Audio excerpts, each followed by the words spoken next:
ಯತ್ನಾಳ್ ಅವರು ನಾಟಕ ಮಾಡ್ತಿದ್ದಾರೆ, ಮರಳಿ ಬಿಜೆಪಿಗೆ ಹೋಗಬೇಕಾಗಿದೆ, ಅದಕ್ಕಿಂತಲ್ಲ ನಾಟಕ ಮಾಡ್ತಾರೆ ಎಂ ಬಿ ಪಾಟೀಲ್ ಅವರು. ನಾನು ನೋಡ್ರಿ, ನಾನು ನಾಟಕ ಮಾಡೋ ಪ್ರಶ್ನೆಯೂ ಇಲ್ಲ.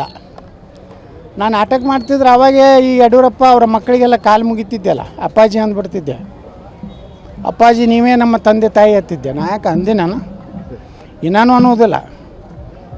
ನಾ ಬಿ ಜೆ ಪಿ ಸಲುವಾಗಿ ಹೋಗ್ಲಕತ್ತೀನಿ, ನರೇಂದ್ರ ಮೋದಿಯವ್ರ ಸಲುವಾಗಿ ಹೋಗ್ಲಕತ್ತೀನಿ, ನಮ್ಮ ಹಿಂದೂ ಕಾರ್ಯಕರ್ತರ ಸಲುವಾಗಿ ಹೋಗ್ಲಕತ್ತೀನಿ. ಯಾರ್ದು ಕೈಕಾಲು ಮುಗಿದಿಲ್ಲ. ನಾ ಬಿ ಜೆ ಪಿಗೆ ತಗೋತೇಳಿ ಎಲ್ಲಿನೂ ನಿಮ್ಮ ಮುಂದೆ ಇವತ್ತು ಹನುಮಂತೇವ್ರ ಗುಡಿಯಾಗ ನಿಂತೀನಿ. ಯಾವ ಲೀಡರ್ಗಳ ಬಳಿ ಹೋಗೋದಿಲ್ಲ. ಇದು ಹನುಮಂತೇವ್ರ ಗುಡಿಯಾಗ ಹನುಮ ಜಯಂತಿ ದಿವಸ ಹೇಳಕತ್ತೀನಿ, ನಾನು ಬಿ ಜೆ ಪಿಗೆ ತಗೋರತ್ ನಾವು ಹೋಗೋದಿಲ್ಲ. ಬಿ ಜೆ ಪಿಯವರೇ ನಾನು ಕರ್ಕೊಳ್ಳೋಂಥ ಕಾಲ ಬರ್ತದೆ, ನನ್ನೇ ಮುಖ್ಯಮಂತ್ರಿ ಅಭ್ಯರ್ಥಿ ಮಾಡೋ ಕಾಲ ಬರ್ತದೆ. ಅದಕ್ಕೆ ಇಡೀ ಕರ್ನಾಟಕದ ಹಿಂದೂ ಕಾರ್ಯಕರ್ತರು ಸಿದ್ಧರಾಗ್ಯಾರ. 2028ಕ್ಕೆ ಕರ್ನಾಟಕದಾಗ ಹಿಂದೂ ಸರ್ಕಾರ ಬರ್ತದೆ. ಈಗೇನು ಗುಂಡಾಗಿರಿ ಇದು ಮಾಡ್ಲಕತ್ತಲ್ಲ ಕೆಲವೊಂದು ಕಡೆ, ನಮ್ಮ ಗಣಪತಿ ಮೆಕ್ಕಲ್ ಹೋಗಿ ನಮ್ಮ ಎಲ್ಲ ಸ್ಕೀಮ್ಗಳನ್ನು ಎಲ್ಲ ನಮ್ಮ ಸಿದ್ದರಾಮಯ್ಯ ಹೊರಗೆ ಕೊಟ್ಟಾರೆ. ಸಿದ್ದರಾಮಯ್ಯನ ಏನಾರು ಹಿಂದೂ ಪರವಾಗಿ ಸ್ಕೀಮ್ ಕೊಟ್ಟಿದ್ರೆ ನಾನು ನ್ಯೂಟ್ರಲ್ ಉಳಿತಿದ್ದೆ.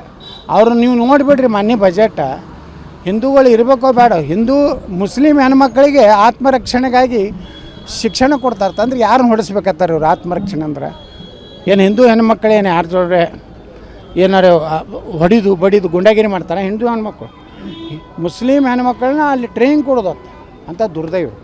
ಮುಸ್ಲಿಂ ಹುಡುಗರು ಹೆಚ್ಚಿನ ವಿದ್ಯಾಭ್ಯಾಸಕ್ಕೆ ಹೋದ್ರೆ 30 ಲಕ್ಷ ರೂಪಾಯಿ ಕೊಡ್ತಾರೆ. 100 ಪಬ್ಲಿಕ್ CBSE ಸ್ಕೂಲ್ ಮಾಡ್ತಾರೆ. CBSE ಸ್ಕೂಲ್ ಪಬ್ಲಿಕ್ ಎಲ್ಲ ಹಾಸ್ಟೆಲ್ಗಳು ಎಲ್ಲ ಸಮಾಜದವ್ರು ಕೂಡಿರೋಂಥದ್ದು ಮಾಡಬೇಕು. ಈ ಉರ್ದು ಶಾಲೆಗಳನ್ನು ನಿರ್ಮಾಣ ಮಾಡೋದು, ಕನ್ನಡದಲ್ಲಿ ಹೋಗ್ಬೇಕು. ಅದಕ್ಕೆ ಇಂಥ ಮುಸ್ಲಿಮ್ ಒಂದು ಬಜೆಟ್ ಕೊಟ್ಟಿದ್ದರಿಂದ ಯಾವ ಕಾಲಕ್ಕೂ ಕಾಂಗ್ರೆಸ್ ಮಾಡೋ ಪ್ರಶ್ನೆ ಇಲ್ಲ. ಕಾಂಗ್ರೆಸ್ ಜೋಡಿ ಹೊಂದಾಣಿಕೆಯಾಗಿ ನಾ ದಾವಣಗೆರೆಯಾಗ ರಾತ್ರಿ ಕಾಂಗ್ರೆಸ್ ಯಾರ್ದಾರು ಸ್ವಾಮಿಗಳ ಕಡೆಯಿಂದ ಹೇಳಿಸೋದು, ಶಾಮನೂರು ಭಾಳ ದೊಡ್ಡ ಕುಟುಂಬ, ಅಂಥ ಹಲ್ಕ ಕೆಲಸ ನಾವು ಮಾಡೋದಿಲ್ಲ. ಯತ್ನಾಳ್ ಅವರು ನಾಟಕ ಮಾಡ್ತಿದ್ದಾರೆ, ಮರಳಿ ಬಿಜೆಪಿಗೆ ಹೋಗಬೇಕಾಗಿದೆ, ಅದಕ್ಕಿಂತಲ್ಲ ನಾಟಕ ಮಾಡ್ತಾರೆ ಎಂ ಬಿ ಪಾಟೀಲ್ ಅವರು. ನಾನು ನೋಡ್ರಿ, ನಾನು ನಾಟಕ ಮಾಡೋ ಪ್ರಶ್ನೆಯೂ ಇಲ್ಲ. ನಾನು ನಾಟಕ ಮಾಡ್ತಿದ್ರೆ ಅವಾಗೇ ಈ ಯಡಿಯೂರಪ್ಪ ಅವರ ಮಕ್ಕಳಿಗೆಲ್ಲ ಕಾಲು ಮುಗಿತಿದ್ದೆಲ್ಲ, ಅಪ್ಪಾಜಿ ಅಂದ್ಬಿಡ್ತಿದ್ದೆ. ಅಪ್ಪಾಜಿ ನೀವೇ ನಮ್ಮ ತಂದೆ ತಾಯಿ ಹತ್ತಿದ್ದೆ. ನಾ ಯಾಕೆ ಅಂದೆ? ನಾನು ಇನ್ನೂ ಅನ್ನೋದಿಲ್ಲ. ನಾ ಬಿ ಜೆ ಪಿ ಸಲುವಾಗಿ ಹೋಗ್ಲಕತ್ತೀನಿ, ನರೇಂದ್ರ ಮೋದಿಯವ್ರ ಸಲುವಾಗಿ ಹೋಗ್ಲಕತ್ತೀನಿ, ನಮ್ಮ ಹಿಂದೂ ಕಾರ್ಯಕರ್ತರ ಸಲುವಾಗಿ ಹೋಗ್ಲಕತ್ತೀನಿ. ಯಾರ್ದು ಕೈಕಾಲು ಮುಗಿದಿಲ್ಲ. ನಾ ಬಿ ಜೆ ಪಿಗೆ ತಗೋತೇಳಿ ಎಲ್ಲಿನೂ ನಿಮ್ಮ ಮುಂದೆ ಇವತ್ತು ಹನುಮಂತೇವ್ರ ಗುಡಿಯಾಗ ನಿಂತೀನಿ. ಯಾವ ಲೀಡರ್ಗಳ ಬಳಿ ಹೋಗೋದಿಲ್ಲ. ಇದು ಹನುಮಂತೇವ್ರ ಗುಡಿಯಾಗ ಹನುಮ ಜಯಂತಿ ದಿವಸ ಹೇಳಕತ್ತೀನಿ, ನಾನು ಬಿ ಜೆ ಪಿಗೆ ತಗೋರತ್ ನಾವು ಹೋಗೋದಿಲ್ಲ. ಬಿ ಜೆ ಪಿಯವರೇ ನಾನು ಕರ್ಕೊಳ್ಳೋಂಥ ಕಾಲ ಬರ್ತದೆ, ನನ್ನೇ ಮುಖ್ಯಮಂತ್ರಿ ಅಭ್ಯರ್ಥಿ ಮಾಡೋ ಕಾಲ ಬರ್ತದೆ. ಅದಕ್ಕೆ ಇಡೀ ಕರ್ನಾಟಕದ ಹಿಂದೂ ಕಾರ್ಯಕರ್ತರು ಸಿದ್ಧರಾಗ್ಯಾರ. 2028ಕ್ಕೆ ಕರ್ನಾಟಕದಾಗ ಹಿಂದೂ ಸರ್ಕಾರ ಬರ್ತದೆ. ಈಗೇನು ಗುಂಡಾಗಿರಿ ಇದು ಮಾಡ್ಲಕತ್ತಲ್ಲ ಕೆಲವೊಂದು ಕಡೆ, ನಮ್ಮ ಗಣಪತಿ ಮೆಕ್ಕಲ್ ಹೋಗಿ ನಮ್ಮ ಎಲ್ಲ ಸ್ಕೀಮ್ಗಳನ್ನು ಎಲ್ಲ ನಮ್ಮ ಸಿದ್ದರಾಮಯ್ಯ ಹೊರಗೆ ಕೊಟ್ಟಾರೆ. ಸಿದ್ದರಾಮಯ್ಯನ ಏನಾರು ಹಿಂದೂ ಪರವಾಗಿ ಸ್ಕೀಮ್ ಕೊಟ್ಟಿದ್ರೆ ನಾನು ನ್ಯೂಟ್ರಲ್ ಉಳಿತಿದ್ದೆ. ಅವರು ನೀವು ನೋಡಿಬಿಡ್ರಿ ಮೊನ್ನೆ ಬಜೆಟ್, ಹಿಂದೂಗಳು ಇರಬೇಕೋ ಬೇಡ, ಹಿಂದೂ ಮುಸ್ಲಿಂ ಹೆಣ್ಮಕ್ಳಿಗೆ ಆತ್ಮರಕ್ಷಣೆಗಾಗಿ ಶಿಕ್ಷಣ ಕೊಡ್ತಾರೆ. ಅಂದ್ರೆ ಯಾರನ್ನ ಹೊಡಿಸ್ಬೇಕತ್ತಾರೆ ಇವ್ರು? ಆತ್ಮರಕ್ಷಣೆ ಅಂದ್ರೆ ಏನು ಹಿಂದೂ ಹೆಣ್ಮಕ್ಳೇನು ಯಾರು ಜೋಡ್ರೆ ಏನಾರು ಹೊಡಿದು ಬಡಿದು ಗುಂಡಾಗಿರಿ ಮಾಡ್ತಾರೆ ಹಿಂದೂ ಹೆಣ್ಮಕ್ಳು?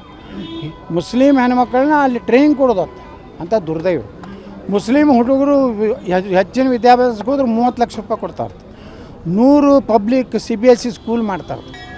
CBSE ಸ್ಕೂಲ್ ಪಬ್ಲಿಕ್ ಎಲ್ಲ ಹಾಸ್ಟೆಲ್ಗಳು ಎಲ್ಲ ಸಮಾಜದವ್ರು ಕೂಡಿರೋಂಥದ್ದು ಮಾಡಬೇಕು. ಈ ಉರ್ದು ಶಾಲೆಗಳನ್ನು ನಿರ್ಮಾಣ ಮಾಡೋದು, ಕನ್ನಡದಲ್ಲಿ ಹೋಗ್ಬೇಕು.